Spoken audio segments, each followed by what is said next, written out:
Bronja Žakelj, lepo pozdravljeni in hvala, da ste danes z nami. Hvala za vabilo. Leta 2018 je izšel biografski roman Belo se pere na 90. Takrat po izidu knjige ste dejali, da sta dve možnosti, da se bodo bralci zvrnili v zgodbo ali pa knjigo vrgli v kot. Ne zvrnili, padli smo v njo, se našli nekje v njej, jokali, tudi smejali z njo. Zdaj po 7 letih, malce z odmikom, ko razmišljate, kaj ste dosegli s knjigo, kakšen res odziv je bil, si kdaj rečete, da ste nas pustili bralce preblizu? Ne, če si kaj rečem, si ne rečem tega, ne.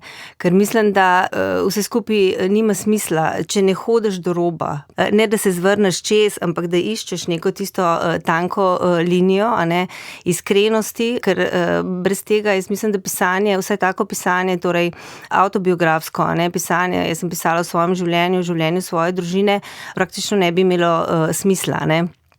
Je pa mogoče sreča, ali pa kako bi lahko temu rekla, da sem dolgo časa pisala zase, ne. Jaz sem začela pisati zato, ker sem drugače novinarka, ne, delam trenutno v bančništvu, prej sem bila v marketingu in ni bilo dovolj prostora zame za neko kreativnost in sem si želela ukvarjati z nekim daljšim tekstom, kjer bi se mogla osredotočiti na stil, na strukturo in tako naprej. To je bil en razlog, drug razlog sem pa želela ne knjigo, takrat je bil to tekst, zgodbo povedati svojima 2 otrokoma, ker nisem želela, da bi se to, kar se je zgodilo meni, kar se je zgodilo naši družini, pozabilo, a ne.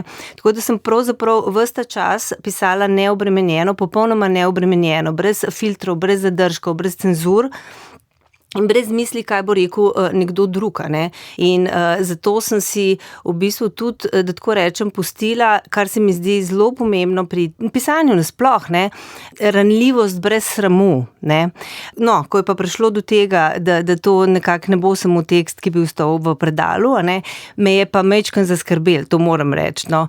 Glede na to, da sem delila svojo neko intimno zgodbo, in se tako izpostavlja pravzaprav na nek način, izpostavlja svojo družino in tako, ampak potem, tako kot mnogi rečejo, pisatelji ali pa drugi ustvarjalci, a ne, zares se je vzpostavila neka distanca med menoj in knjigo, ko je knjiga prišla na police in ko je prišla do bralcev in bralk, a ne. In jaz sem živela svoje življenje, knjiga živela svoje življenje in zares vam lahko rečem, da ni bilo enega trenutka pravzaprav, da bi se počutila nelagodno, ker ljudje vejo toliko o meni, a ne, jaz pa recimo o njih ne. V knjigi na začetku nas peljete v vaše otroštvo, na Vojkovi ste živeli v stanovanju, to je bil čas 70 let, čas nekdanje Jugoslavije. Na to obdobje imate zelo lepe spomine, čakanje 25. maja, vedno polno stanovanje obiskov. In večkrat ste potem dejali, da so bila ta leta za vas nekakšen kapital. Je še vedno to čas, na katerega se oprete? Ja, v bistvu ne opiram se zavestno pravzaprav na to, a ne, to se dogaja nekje znotraj nas, a ne, v bistvu smo kompleksna bitja, v nas so taki sofisticirani mehanizmi, podzavest in tako naprej, a ne, in ta del nas se opira na nekaj, kar je bilo, na nekaj, kar se je gradilo, a ne, skozi leta in otroštvo je zelo pomemben del je neka baza, ne, in pravijo celo, zdaj ne bom znala točno povedati, kdo in kako, a ne, ampak da je recimo prvih 5 let življenja, prvih 5 let otroštva pravzaprav najpomembnejših, a ne, in da takrat se zgradi ta občutek neke brezpogojnosti, varnosti, ljubezni, a ne, in če tega nimaš, a ne, tega se nadoknaditi pravzaprav nikoli ne da, ne, in jaz sem imela pa ne veliko, ampak kljub samo 14 let do tistega loma, do mamine smrti, ne veliko, ampak kljub samo dovolj, da sem v svoje žepe v tistih letih nabrala vse najboljše karte, a ne, vse džokerje in vse ase, ki sem jih potem lahko polagala na mizo takrat, ko me je življenje hotelo zabrisati iz igre. In tudi zato sem v bistvu temu delu namenila kar dobršen del knjige, ne. Zato, ker mi je ta del prvič pomemben, ker sem tudi mogoče zaradi načina pisanja, ker sem pač pisala v prvi osebi, torej pripovedovala sem zgodbo mami, kako se spominjam dni, ko smo bili še skupaj, kaj se je vse zgodilo, ko je ni bilo več, ampak pisala sem torej v prvi osebi in v sedanjosti. pisarniku, in ker zaradi tega načina pisanja, je moj glas postal glas otroka. In ko se je to zgodilo, sem bila jaz tako, da bi stopila v časovni stroj. In se mi zdelo, kot da sem se v bistvu skozi pisanje vrnila nazaj v tisto svojo zakajeno kuhno, med tiste ljudi, ki so prihajali, odhajali, najavljeni, nenajavljeni. In delili z nami to moje otroštvo. Nisem pa razmišljala, takrat, ker pač tako, kot sem rekla, jaz nisem imela pred očmi bralca, ampak svoja dva otroka. Nisem pa razmišljala o tem, da gre v bistvu za kolektivne spomine, neke kolektivne izkušnje, ker takrat smo bolj ali manj vsi živeli približno isto, Izbir ni bilo veliko, gledali smo približno iste televizijske programe, mi smo gledali to, kar je hotel oče, vse poročila, vse fuzbalske prenose, smučanje, navijali smo za brata Petrič, imeli smo iste luči, eni bele, drugi oranžne, meblo, krmenateljce smo obračali na piknikih, tistih 10 dni morja, smo si prvoščili, skratka, in v teh nekih drobnih detaljih, intimnostih, banalnostih, pravzaprav neke povsem običajne družine tega poznega socializma, sem potem videla. In presenetljivo, to me je presenetilo, se je najdlo toliko veliko ljudi in zasuvali so me z sporočili, kako, je tudi njihov oče na strehi vrtel anteno, da ta program na televiziji štimal, da ni preveč šumel, kako so vsi nosili tiste dokolenke z luknjami in tako naprej. Skratka, gre za neko skupno zgodbo in to mislim, da je kar en tak velik, da se je tudi zaradi tega veliko bralcev in bralk našlo v knjigi. Verjamem pa, da so se mnogi našli tudi v tej točki preloma, ki ste jo omenili. Bili ste stari 14 let, ravno na prehodu iz osnovne šole v srednjo, ko je prišla bolezen. Mama Mita je zbolela, imela je raka, kar pa ji niso povedali, ne njej, ne vama z bratom Rokom. Izvedeli ste šele čisto proti koncu. To vas je zaznamovalo, ta neodkritost do mame in tudi do vas? Ja, torej jaz sem zvedela, da mami umira v petek, umrla je v ponedeljek, skratka 3 dni prej.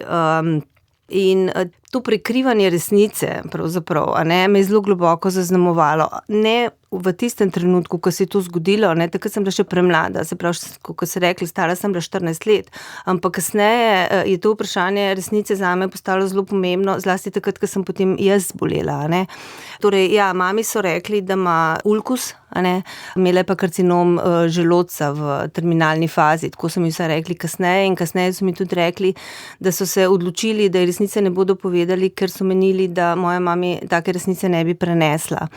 Jaz sem sicer zelo hvaležna, to sem tudi večkrat rekla, da midva z Rokom nisva vedela, kako zelo bolna je, ker od njene diagnoze pa do smrti so bila 3 leta. To so bila za naju 3 leta popolno brezskrbna, ker ne glede na to tudi, kako je bila mami že na koncu slaba, meni kraj pameti, to me veliko ljudi sprašuje, kako nisi vedela, kako je možno, da nisi vedela, saj si jo videla. Ne veš, ker mama ne sme umreti, ker mama ne more umreti.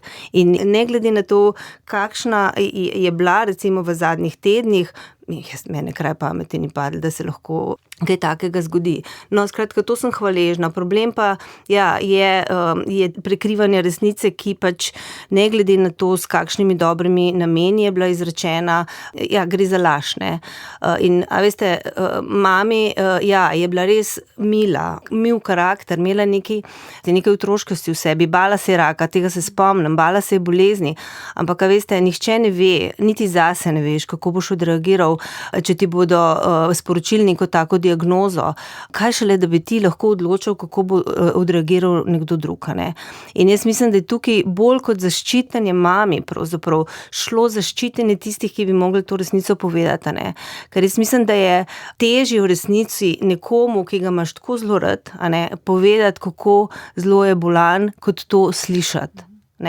In problem tega prekrivanja resnice je v tem, a veste, da ti, kar sem potem kasneje videla, vzamejo ti v bistvu dostojanstvo, vzamejo ti tvojo identiteto, ti nisi več gospodar svojega življenja, niti smrti in še hujše, tako neveden, kot sploh ne veš, koga imaš na drugi strani, nimaš možnosti, da se aktivirajo v tebi neke sile, ki jih vsak od nas ima in ki vemo, da so, ampak se aktivirajo takrat, ko moraš obdržati glavo nad vodo, Saj mogoče bi se vse skupaj končalo podobno, ampak meni je žal, da mami v bistvu te priložnosti pravzaprav sploh ni imela. Pa tudi v bistvu neke pravice do izbire, da bi lahko tiste 3 leta mogoče živela drugače. Absolutno, vse to je s tem povezano, ne. In zato je to, ja, potem, ko sem jaz bolela, ne, jaz sem bila obsedena s to resnico, ne, dobesedno, in še zdaj sem. In težim zdravnikom in vsem, ne, in dvomim, a je res to, ne. In tudi v knjigi opisujem neke dogodke, ko sem dvomila, imam res tretjo fazo ali imam mogoče četrto in tako naprej. Zato, ker resnica je zame res tista neka odskočna deska, baza, ja, s kateri se lahko odženem naprej in iščem rešitve, ne, je neka informacija, podatek in če ta podatek zaniča, ne, če ta podatek ne štima, gre vse rešitve v napačno smer in se vse podreja, ne. In jaz sem dosti racionalen, pragmatičen človek, ne, in meni je to res platforma, ne, ki je osnova za to, da potem lahko začneš graditi tisto, kar se je v nekem trenutku sesul, ne. Je pa res, govorimo o drugih časih. Absolutno. Torej, jaz vem, da je bilo to narejeno z najboljšimi nameni, v to absolutno ne dvomim, gre za druge čase in diagnoze se je prekrivalo. To je bilo leta 1980, a ne.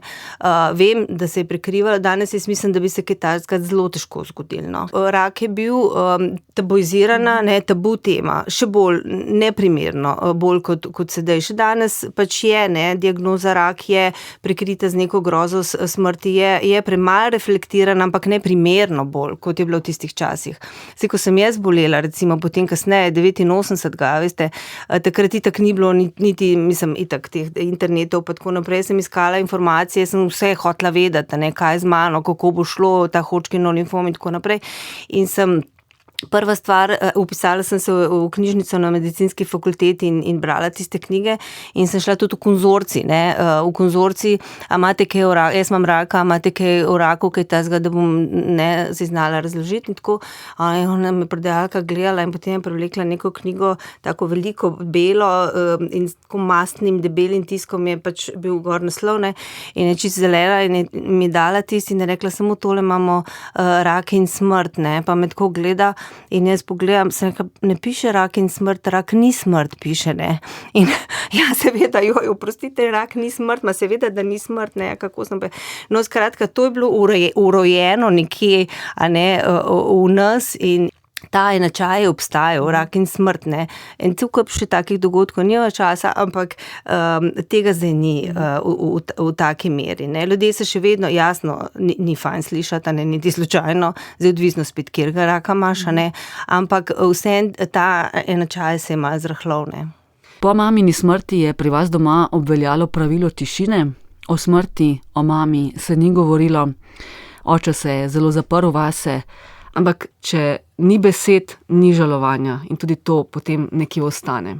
Ja, in spet je tako, kot sva prej govorili, odsev časa, odsev družbe, mogoče gre tudi za družinske vzorce, za osebne neke karakterne vzorce in spet vse je bilo narejeno v dobrem, a ne, in verjamem, oče in dada sta pač mislila, da bosta s tišino naju z Rokom zavarovala, ne, jaz sem bila stara 14, Rok je bil takrat star 11, ne. Ampak tišina je v resnici najslabša možna pot, a ne, ki žalovanje je zelo zaplete in tako kot veselje potrebuje neke priče, a ne, nekoga, ne, tudi žalost potrebuje nekoga na drugi strani, neko pričo in žalost, ki ni odžalovana, ja, zaplete žalovanje, ga podaljša, zareže se vate, v bistvu še huje, kot bi se zarezala sicer, spreminja tvoj karakter, spreminja tvojo identiteto. In jaz, tako me je zaznamovala, recimo dolga leta nisem bila nič drugega kot Bronja brez mame, to pravzaprav čez celo svojo srednjo šolo, jaz nisem bila Bronja Žakelj, ker Bronja brez mame, to je bilo vse, kar je bilo pomembnega v meni, a ne. In še, ja, to tišino, pravilo tišine sem sprejela zelo hitro. Doma, pri 15 mi je bilo pa zelo hitro tudi jasno, da se o mamah ne moreš pogovarjati v šoli, noben se pri 15 ne pogovarja o mamah, a ne, kaj šele o mrtvih mamah, a ne. In tukaj pogovora ni in tako v bistvu staneš sam in zelo močen, poleg ostalih občutkov, a ne, je bil takrat, čeprav se mogoče čudno sliši, ampak je bil ta občutek sramu. Mene je bilo sram, ker nisem imela mame. Sram zato, ker sem bila drugačna, ker pri 15 hočeš biti isti, kot so vsi drugi, a ne. Tako da to me je spremljalo pravzaprav pravzaprav čez vsa gimnazijska leta, ne, in vem, da je bil ta trenutek tega maturantskega plesa, ne, moja dada je šparala tiste denarje v neki kuverti, šla je on kupila si je nek bež kostim, šparala je zame za obleko, za to, za maturo in tako naprej. Jaz si pa nisem mogla zamisliti, da bi stopila v festivalno dvorano polno mam brez moje mame, ne. In tako, da sem prešpricala ta maturantski ples in dada je bila grozno nesrečna, ne, oče je itak rekel, da je to brez veze, pa da kaj bomo hodili na te ceremonije, pa tako naprej. Ampak ja, to je nekaj takega, kar si enostavno takrat nisem mogla zamisliti. Je pa zdaj, sem pa bila v isti dvorani nekaj let nazaj, ko je pa moja Katjuša imela ta maturantski ples in takrat sem bila pa jaz mama med vsemi tistimi mamami in sem se oblekla in sem si kupila ene čist predrage čevlje. Ampak sem si kupila vse za nazaj, pa še malo za naprej. Ja. Dada je bila babica, tista, ki je potem prevzela to vlogo mame. Ja, dada je bila v bistvu dobri duh naše družine, steber naše družine, ne. Ker takrat se je res začelo vse podirati. Oče je krasen funkcioniral, dokler smo bili vsi skupaj, a ne. Tako vloge so bile razdeljene, a ne. Mama je skrbela za naju, za šolo, za vse te stvari, a ne. Oče za športne aktivnosti, mazal je moje smučke, brusil smučke, hodili smo na te piknike, surfali smo. Dada je pa pač nekako ravnavala, ne, to naše življenje in tudi potem, ko mami ni bilo več, je bil tam vedno moj zapik. Tudi potem, ko ste zboleli, to je bilo po srednji šoli, poletje ste preživeli v Angliji in potem ta diagnoza raka, rak na bezgavkah, Hodgkinov limfom. Je bila z vami tudi brat Rok? Ja, Rok je, mislim, tako ne, on je bil takrat star, koliko je bil star, se pravi 16, ne, se pravi je bil na začetku pubertete, ne, to je ena stvar. Druga stvar, samo nekaj let nazaj sva zgubila mami, ne, zdaj jaz ne vem čisto dobro, kako je on videl potem to mojo bolezen, a ne, tako da na nek način se je tudi izogibal vsemu temu, je prišel k meni v bolnico, pa vse tako, ne, ampak tukaj mislim, da je bilo tudi nekaj tega, da enostavno se je malo umaknil, ker se ni želel soočati še z menoj, ne. Pa bolj je bil zaprt kot jaz, ne. On ni želel, tudi recimo, ko sem se jaz hotela pogovarjati o mami, on je vedno rekel, Brune, dajva se pogovarjati nekaj drugega, ne. In tudi tukaj je bilo dosti podobno. Dočim pa dada, pa ja, sicer takrat je bila že mičken v slabši kondiciji, ampak je pa zmogla do trga. Takrat sem prvič v bistvu in me je pekla, pohala mi je tele fileje, ne, puranje pa piščančje, ker prej smo skozi jedli bedra, pa te perutničke, pa tisne, da je glodala nek vrat, ki je bil najbolj poceni, tako. Mi smo pa pač te bedra, pa to. No in takrat sem v bistvu, ko sem zbolela, sem v bistvu prvič videla, da ima kura tudi prsa, ne, in da so ta prsa brez kosti, ne, in da je to veliko boljš, kakor ena perutnička, ne, in potem sem bila čisto navdušena in potem je dada celo leto kupovala ta, kot je bilo drago meso, ne, in mi to pohala, cele tone tega mesa in Urban, moj takratni fant, je hodil tja z biciklom in nosil meni v bolnice, domov, ker jaz sem grozen bruhala, ne, po kemoterapijah slabo sem jih prenašala, čeprav so mi rekli, da to je dobro, ne, da bruhaš, ker to pomeni, da primejo, a ne, tako da s tem sem se nekako tolažila, ne vem, je bilo to res ali ne, ampak se mi je zdelo, da je boljš, da bruhaš, ko je želodec poln, a ne, ker sem videla, ko ni poln, da potem bruhaš žolč, a ne, tako da potem smo imeli na repertoarju, torej, ko je kemoterapija, pridejo te piščančja prsa, nek jogurt sem imela, veliko sem mogla piti in pa pomaranče, takrat je bila zima nekih prekrasnih pomaranč z debelimi lupinami, tako da to so bile stvari. Tako da zdravnica na koncu zdravljenja mi je rekla, da mislim, da je edini primer, mislim, da zredila za 10 kil med zdravljenjem, no. Tako da nekaj je bilo tudi od medrola, malo, ne, kad ti voda zastaja, ampak res sem zelo velik, takrat sem zelo veliko jedla, ja. No in takrat ste tudi dnevnik zapisali, kako zelo vas je strah. In strah je še eno čustvo, o katerem mogoče premalo govorimo. Okolica kar pričakuje, da nas ne sme biti strah, ker to ni v redu. Ampak to, da te je strah, je normalno. Jaz mislim, da je to točno to, a ne. Ko zboliš, recimo, če zdaj govoriva o raku, a ne, neka težka diagnoza. Recimo, da to diagnozo sprejmeš tega raka in vse skupaj, ne. Ampak ti imaš določena nihanja, a ne, nihanja razpoloženja in dvome in tudi strah te je. Mislim, to je najbolj normalen odziv, to je normalen primaren odziv človeka, drugače ne more biti, a ne. Strah te je, a se bo vse dobro išlo, ne, strah te je smrti, konec koncev strah te je kemoterapije, obsevanj, operacij, ki te čakajo, ne. In zelo dobro je, da si ta strah upaš priznati, a ne, ker okolica, se pravi, ti tega strahu ne pusti. Strah je danes opredeljen kot negativno čustvo, ne. Danes so dovoljena samo pozitivna čustva, a ne. Strah je pa negativno čustvo in zapostavljeno, da tako rečem, čustvo in ga ne smeš izreči, ne. Zato je zelo dobro, da si toliko pogumen v bistvu, da si ga najprej priznaš sam pri sebi, da ga upaš izreči na glas in da če imaš srečo, da imaš na drugi strani, ni treba, da je tam cela gruča ljudi, lahko je samo eden, a ne, da ta tvoj strah, ti tvoje dvome sliši, da te ne utiša, a ne, in da ti prizna pravico do teh čustev. A veste, ker če pa ti prikimaš družbi, če klecneš pred pričakovanji družbe, a ne, si zategneš pa zelo tesno zanko okrog vrtu, ker potem moraš početi to, kar družba pričakuje od tebe. Družba pa pričakuje, da si pozitiven, da si vedno pozitiven, na začetku lahko malo v šoku, a ne, ampak sicer se moraš pa boriti, moraš verjeti, ne smeš obupati in tako naprej, pripoveduje vse pač te zgodbe dobrih izidov in tako naprej, kar je vse okej, a ne, ampak ne pustijo ti pa niti trenutka za odklon, a ne, in v bistvu te prisili družba v to, kar te edino takega lahko prenese. In še hujš, ne, od tega je pa, da v bistvu zelo podoben odreagira tudi družina in tvoji najbližji. Ne? Zato, ker jaz mislim, da kot prvo ne vejo točno, kako pristopiti, kako se obnašati, ne? Kot drugo pa je njih najpogosteje, jaz mislim, še bolj strah, kakor je strah tebe. Ker jaz sem sebe vedno čutila, sem imela odklon, sem imela strah, sem je bilo strah tudi, da bom umrla, ampak večino časa sem pa čutila življenje v sebi, a ne? Oni na drugi strani pa tega ne čutijo na tak način in zato te ne morejo gledati preplašenega in dvomih, potrebujejo te močnega, da lahko sami obdržijo glavo nad vodo.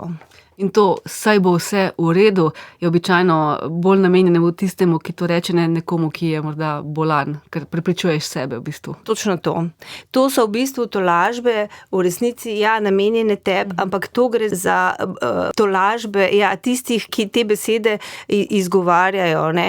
In, a veste, jaz sem zelo težko prav to poslušala, ne, vse bo v redu, ne, nič ne skrb, ne, se pozdravila se boš in tako naprej. Prvič, ker sem vedela, da to ni zares čisto nujno res, a ne, tukaj sva spet pri tej vprašanju resnice, a ne, in zelo, in tukaj tudi pomembno, ne, mi je pomagala moja zdravnica takrat na 89, ne, ona mi recimo nikoli ni rekla, Bronja, pozdravila te bom. Nikoli. Ona je rekla, Bronja, naredila bom vse, da te pozdravim. In v tem je ogromna razlika. In ravno zaradi tega, zaradi takih besed, ne, in rekla mi je, ko sem rekla, a lahko umrem, je rekla, Bronja, saj veš, od raka se lahko tudi umre.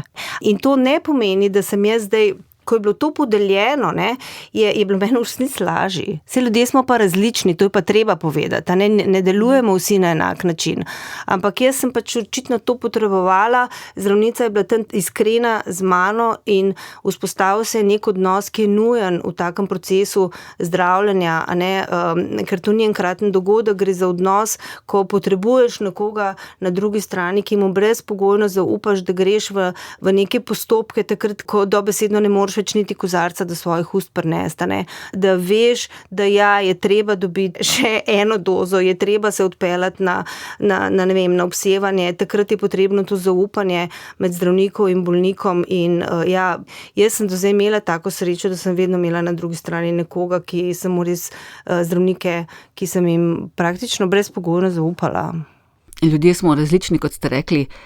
Vaš brat Rok se je potem pozneje našel v plezanju. Plezanje je bilo nek njegov ventil, kot rečemo, potem pa nesreča v Triglavskem pogorju in nekje ste dejali, da vas je njegova izguba na nek način najbolj zaznamovala. Smrti se težko primerja med sabo. Če bi rekla, mogoče najbolj zaznamovala ali pa spremenila moje življenje, me je v resnici mamina smrt. Rokova smrt je pa mogoče najtežja. Dadina je bila edina naravna, recimo, smrt, ne? Ampak več vidikov je. Pač Rok je bil takrat star 19, ne? Jaz sem bila stara 23. To je bil totalen šok, ne? In tudi odnos med nama, saj sva se, tako kot brat pa sestra, sva se razumela, pa se nisva, pa tako naprej, ne? Ampak ne glede na to, po mamini smrti se je vzpostavil vsaj z moje strani, zdaj, ko imam svoja 2 otroka, vidim nekak mal materinski odnos. Mene je skrbel bolj kot, recimo, je običajno skrb med bratom pa sestro, ne, starejšo sestro. Skrbel me je, da bo padel, recimo. Skrbel me je za vse stvari, ki jih je počel in tako naprej, in se je to zgodilo, ne. In v vsem tem, v bistvu, stara sem bila 23 in smrt je bila takrat v meni že nekako domačena. In kar je bilo dobro v tem, je bilo vsaj to, da sem takrat že vedela, da si pravice do žalovanja ne bom in ne smem pustiti vzeti, a ne. In zaradi izkušnje z mami, zaradi svoje bolezni, a ne, razmišljala sem o smrti in vsem tem in si je nisem vzela. In sem odžalovala Roka, tako kot sem mislila, da ga moram, ne. In jaz sem potrebovala takrat samoto in sem si jo tudi vzela. In vzela sem si 1 leto. Prijatelji so se pravzaprav zelo trudili, ne, vabili so me na zabave, na rojstne dneve, vse živo so počeli, ampak jaz sem se tam počutila, ne vem, še bolj drugačno, še bolj samo in nekako ni šlo in sem se v nekem trenutku odločila, da bom naredila stvari po svoje. No, vzela sem si 1 leto in si obljubila, da če v 1 letu ne bo ta fizična, čustvena, vse te bolečine, ki se seštevajo, če se vse to ne bo obrusilo, omilil, da si bom poiskala pomoč. Ampak v 1 letu, v bistvu še malo prej, ne, tam nekje spomladi, se pravi, Rok se je ponesrečil julija, je bolečina toliko popustila, da sem spet lahko šla nazaj v življenje, da sem se spet lahko vrnila nazaj na fakulteto. Je pa tako, a veste, te izgube, ta žalovanja, pač tukaj ni bližnjic, čeprav živimo danes v svetu, ko bi vse radi imeli takoj, ne, takojšnje potešitve, takojšnje rešitve, zadovolitve in vse skupaj, ampak tukaj pač to ne funkcionira. In ko zgubiš nekoga, ki ti je tako blizu, ne samo, da ni bližnjic, ampak v resnici na nek način tudi konca ni, ne. Navadiš se živeti z izgubo, jo sprejmeš in tako naprej, življenje prinaša nove lepote in vse skupaj, ampak še vedno so trenutki, ko je bolečina pravzaprav včasih celo spet, ne vem, kar zareže vame, no. Stisne, ne? Ja, včasih stisne, ne. Maks je ostal z vami potem, to je bil Rokov kuža, precej neprilagojen, ampak dolgo sta bila skupaj. Ja, to pa je, Maks je bil pitbull, skoraj me je kap, ko sem videla, kakšnega psa je Rok nabavil, ker dada me je klicala, da ima Rok psa, da je pripeljal psa domov, da je tako luškan, tako rjav, da ima take lepe učke, kasrnca, je rekla, in potem sem prišla in k njej, ne, ker Rok je takrat že spet živel nazaj pri dadi, v najini otroški sobi, in je bil ta kuža tam na tistem luškan, res luškan, na kavču, in sem se usedla, je zarenčal, tako je bil majhen mladič, ampak je tako zarenčal nekje iz drobovja svojega, sem rekla, da, kaj pa to za en hudič, kaj pa je on privlekel domov. Ne vem, nekaj podobnega, kot kit, je rekla. Se rekla, da pa ja, menda ni Pit. Je rekla, ja, točno pitbull je, to je pitbull Maks, no, v glavnem. In ta pitbull Maks je potem po Rokovi nesreči ostal z mano, a ne. Imela sva takoj na začetku neke strašne incidente po PST-ju, jaz sem hodila okrog, še zdaj se me kdo spomne, imela sem neko tako palco, ki se je rekla break stick, to je Rok imel, in sem imela ta break stick za pasom, ne, in Rok mi je razložil, da je to zato, da pač če Maks koga ugrizne, da mu lahko usta odpre, ne. In jaz sem potem s tem hodila okrog, grozen, dvakrat se mi je stepel, strgala sem si trenerke, ampak se je potem s časom, pa Max je bil krasen kuža, sem pa zva imela še kakšno tako prigodo, ampak na koncu krasen kuža je bil. Krasen kuža, je pa žaloval za Rokom, jaz mislim, da skoraj 1 leto. Res. To je neverjeten. In še prijatelji, moji sošolci so mi kasneje rekli, da on sploh ni mahal z repkom. On sploh ni mahal z repom dolg časa. Šele potem enkrat po mesecih je potem iskal je Roka posod, vohal je njegove stvari, ruzake, postle. Ni hotel več k meni hoditi v moje stanovanje, po stopnicah sem ga vlekla. Zelo je pogrešal Roka. Bil je verjetno tudi ena taka, mogoče malo vaša terapija. Ja, takrat, tako kot sem rekla, žalovala sem nekako v samoti, sicer mi je pomagal tudi takrat je bil z mano še Urban, fant, s katerim sva pregurala tudi mojo bolezen, ampak z Maxom sva hodila po travnikih in gozdovih in je bil res v bistvu se mogoče čudno sliši, ampak res v veliko uteho, ne. Zdaj je z vami Toto. Totko. Ja, ljubček moj Totko. Bronja Žakelj, bolečina z leti oslabi, postane znosna, življenje gre naprej. Leta 2018 ste zboleli drugič. To je bilo tik preden je šla knjiga Belo se pere na 90. Je bil takrat tisti trenutek, ko vas je spet stisnilo, ko ste pogrešali mamo, da bi bila z vami? V bistvu pravzaprav ne. Pogrešala sem mamo, ko sta se otroka rodila. Pogrešam jo v lepih trenutkih. Lepe trenutke bi rada podelila z njo, ne. Da bi povohala Matijo. Matija je tako dišal, ko so mi ga prvič prinesli v naročje. Da bi videla Katjušine učke, pa te skravžane lase, pa take stvari. Takrat jo pogrešam. Ko mi je pa hudo, ko sem pa res nekje na robu, takrat 89, ko sem prvič zbolela in tudi zdaj, v bistvu nekako v uteho, da je ni, da ne gleda. Da ne gleda, ker vem, kako bi ji bilo gledati težko, a ne. In 2018, v bistvu neverjeten, ne, kako se te stvari zgodijo. Jaz sem sicer, rodila sta se Matija in Katjuša in takrat sta bila stara že, Matija je bil star 16, Katjuša je bila stara 14. In ne bom rekla, da sem obremenjena svojo boleznijo, ampak vendarle me je pa skrbelo, glede na to, da sem imela svoja 2 otroka, da se ne bi zgodba pač ponovila, ne. In ravno, mislim, da je bilo 1 mesec po Katjušinem 14. rojstnem dnevu, a ne, ko smo se že pripravljali na njeno leto in tako naprej, a ne, sem jaz dobila diagnozo adenokarcinoma na trebušni slinavki, oziroma na izvodilu trebušne slinavke. Ja, to je pač resna reč, ne, in imela sem zelo zahtevno operacijo po Viplu. Profesor dr. Trotošek je izjemno tukaj delo opravil in sem hvaležna njemu in timu sester, ki so me spravljale na noge, ne.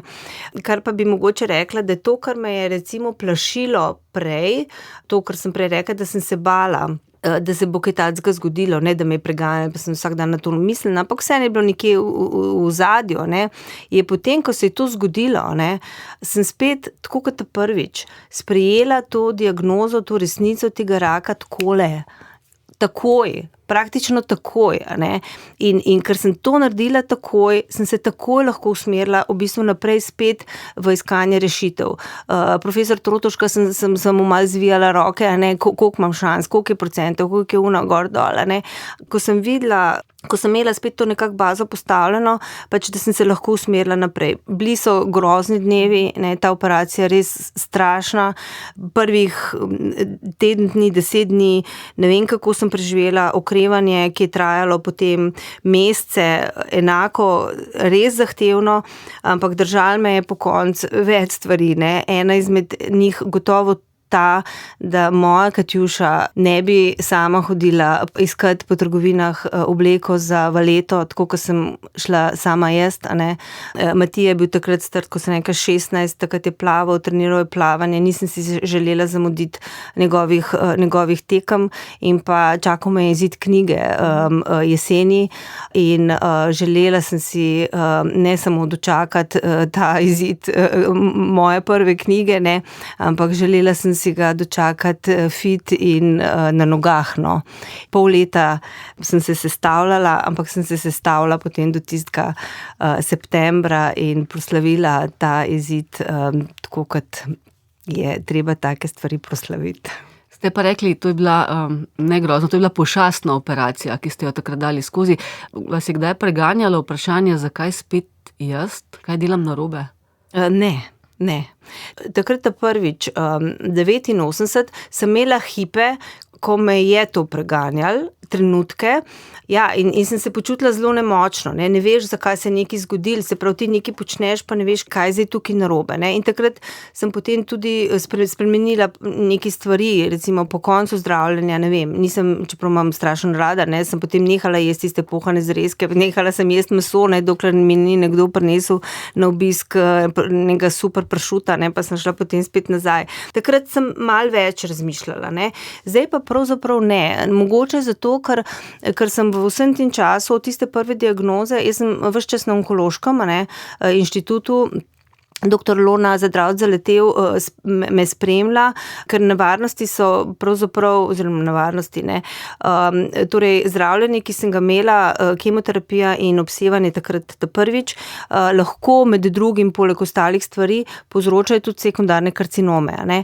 In sem vedela, da lahko me kdaj to čaka. Nisem se tega bala, ne. Bila sem na onkološkem, hodim na preglede, če se bo kaj zgodilo, me bodo ulovili in tako naprej.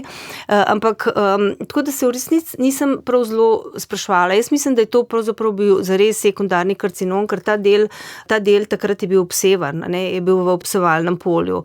In v bistvu sem si bolj govorila, da sem imela srečo, da sem točno na takem mestu dobila, ne, da je bil tumorček, je bil šele 9 mm velik, ne, v prvi stadiji je bil, da je zaprl pot žolča v tem izvodilu, da žolč ni več tekel in sem se jaz tako katastrofalno počutila, jaz več nisem mogla stati na nogah, ne, da se je v bistvu sploh vse skupaj odkril, kar če bi bilo 1 centimeter stran, ne vem, kako pač točno tam stvari izgledajo, ne, ampak če bi šel malo bolj mogoče proti trebušni slinavki, bi bil problem večji. No, ampak glede na to, da je bil pač ta tumor maligen, so mi res mogli narediti to obsežno operacijo, odstranili so mi glavo, trebušne slinavke, žolčevod, žolčnik, 12-ternik, 22 bezgavk in celo v bistvu gre za rekonstrukcijo prebavnega sistema.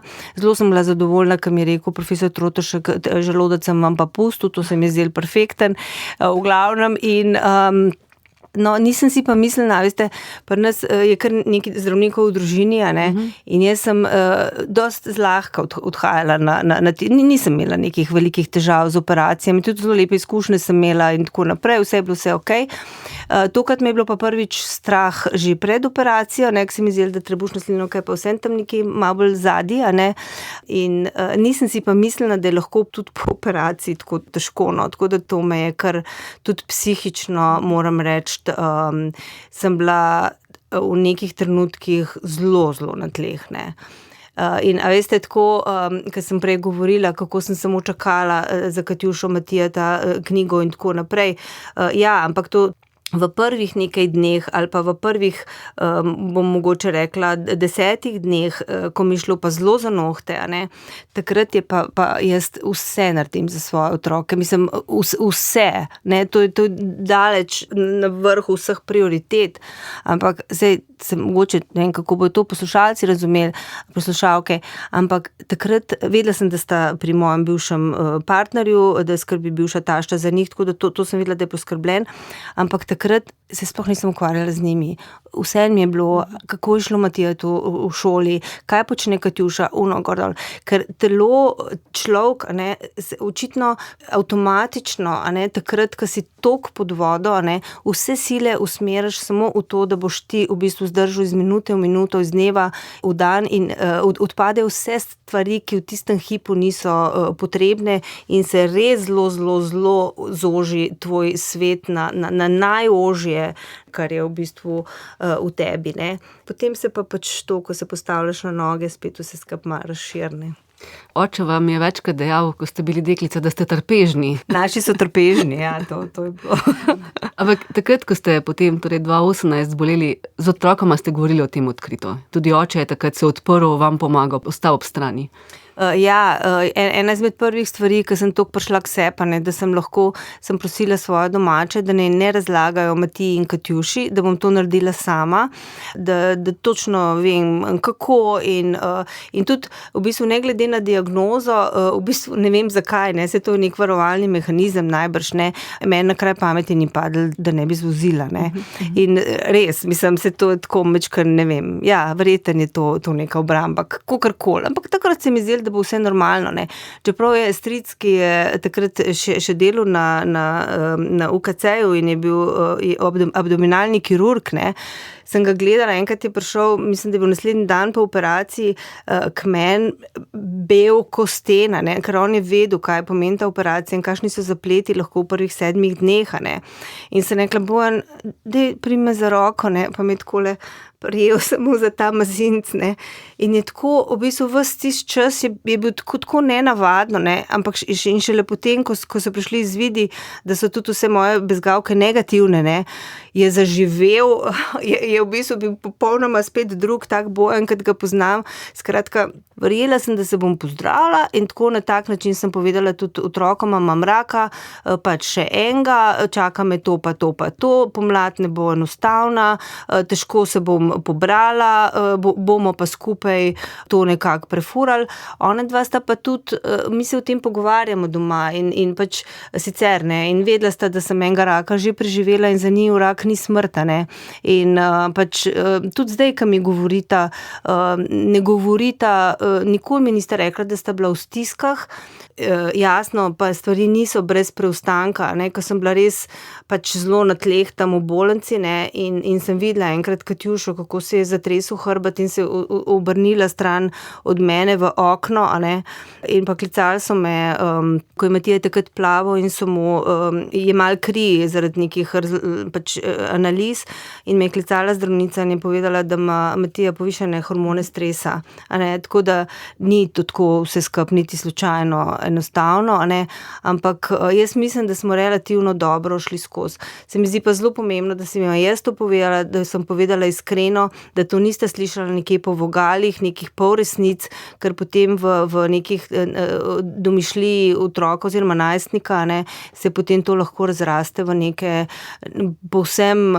neslutene ali pa v neke zgodbe, ki jih potem težko kontroliraš. Kako ste zdaj? Nekoč ste zelo veliko smučali, tudi kolesarili.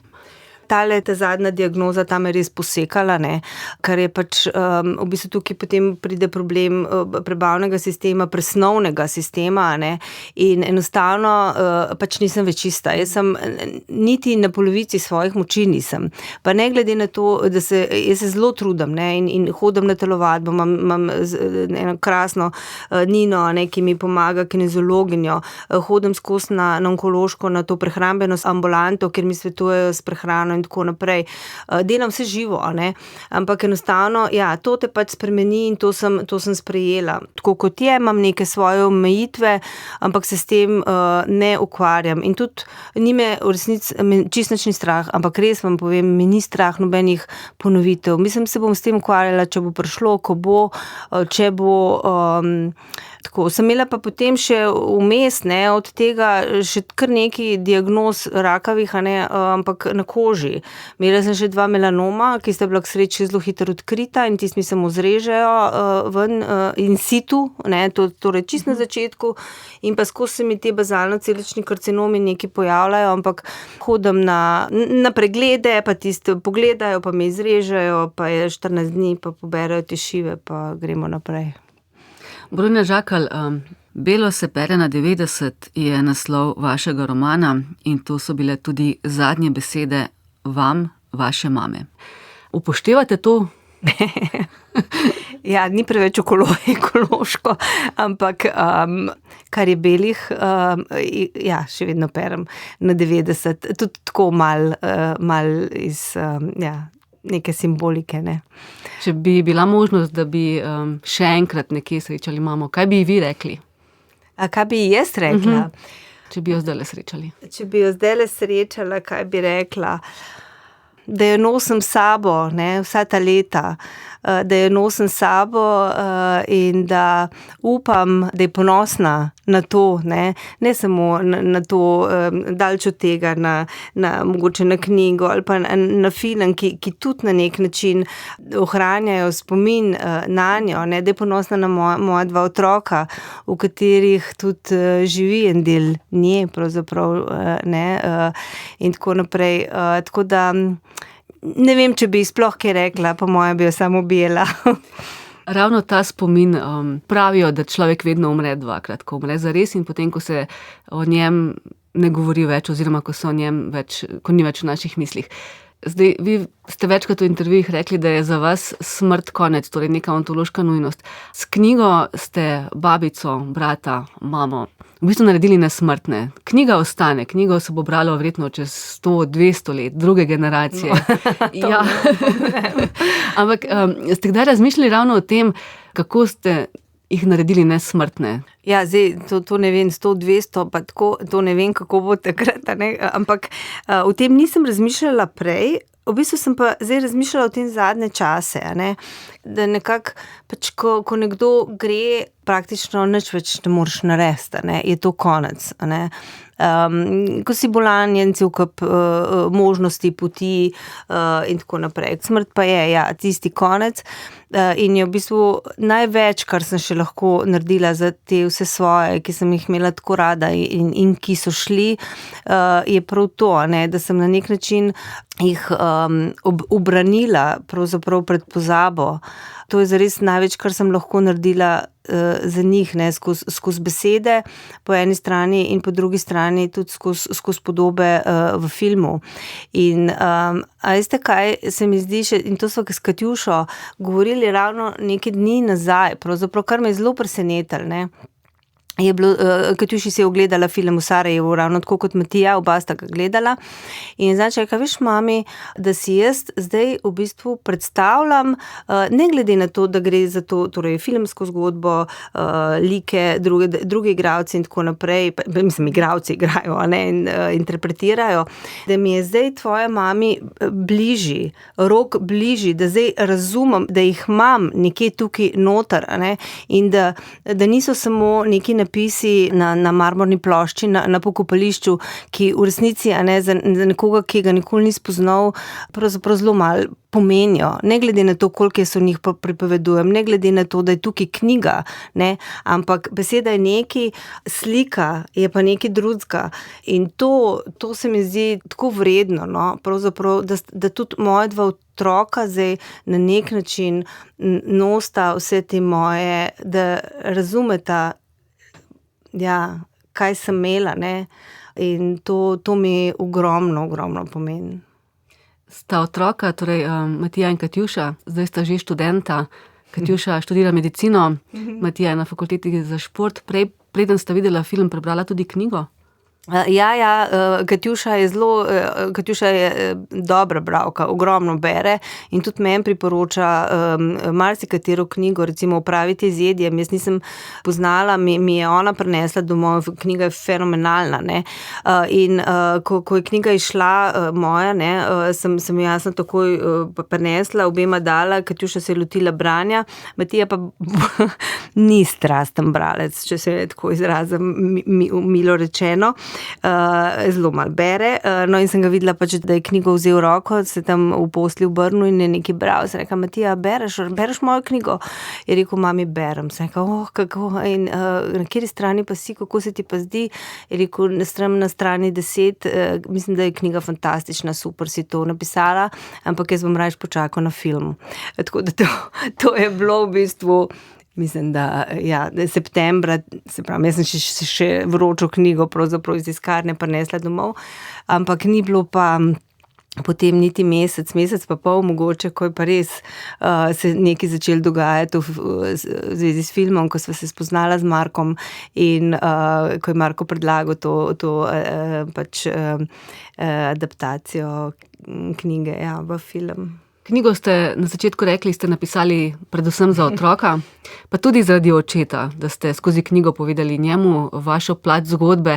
Oče jo je prebral? Pravzaprav njemu sem dala že rokopis, ne, se pravi, preden je bila knjiga, ker ko sem jo pisala, jaz sem želela torej povedati svojo zgodbo, ne, in nisem iskala nobenih potrditev pri nikomer, sorodnikih, prijateljih, znancih, sosedih, karkoli, ne. Se pravi, hotela sem povedati svojo resnico, ne, in je pa tako, ne, potem kasneje sem pač, ko je knjiga izšla, sem nekako razumela, da je spomin zelo subjektivna in selektivna izkušnja, ne, in da je resnica pogosto pravzaprav nedosegljiva, ne, in da resnica je odvisna od tega, kdo jo pripoveduje, ne, in če jo pripovedujete dva, je resnica verjetno nekje vmes. Tako da, ja, jaz sem želela sem pravzaprav dobiti neko zeleno luč od njega, no, edini on, ne, mi je tukaj ne bil neka referenca, kako bi rekla. Zdaj ne bom čisto točno povedala, kaj, ja, je prebral ta rokopis, mi ni nič se ni odzval, ko sem pa prišla do njega in sem rekla, glej, zdaj Beletrina se je odločila, da bo knjigo izdala, ti boš glavna zvezda, očitno to, a ti je to okej, ne? Malo je pogoltnil par knedlov, ne bom točno povedala, ker smo kljub vsemu na javnem radiju, ampak da ga briga, kaj si bodo drugi mislili o njem, in da ne knjigo kar objavam, ne. Tako da v bistvu, ja, mi je dal prvič zeleno luč in kot drugo, še bolj pomembno, no, da je razumel, da ne gre za neko obračunavanje, za pranje nekega perila in da je to enostavno zgodba, ki sem jo jaz mogla povedati, ne. In tudi enkrat kasneje, leta kasneje, se mi se o tem ne pogovarjamo doma in tako naprej, to so bolj, ampak je pa celo, ko je imel 80-letnico in je bilo zbranih kar nekaj ljudi in prijateljev, sorodnikov in tako, in je rekel, no, in z nami je tudi Bronja, ki, kot nekateri veste, je napisala zelo lepo knjigo. Tako da to je bil kompliment velik. Vi ste mi rekli, da je film težji, kot je knjiga. Ponavadi rečejo, da je knjiga vedno boljša kot film.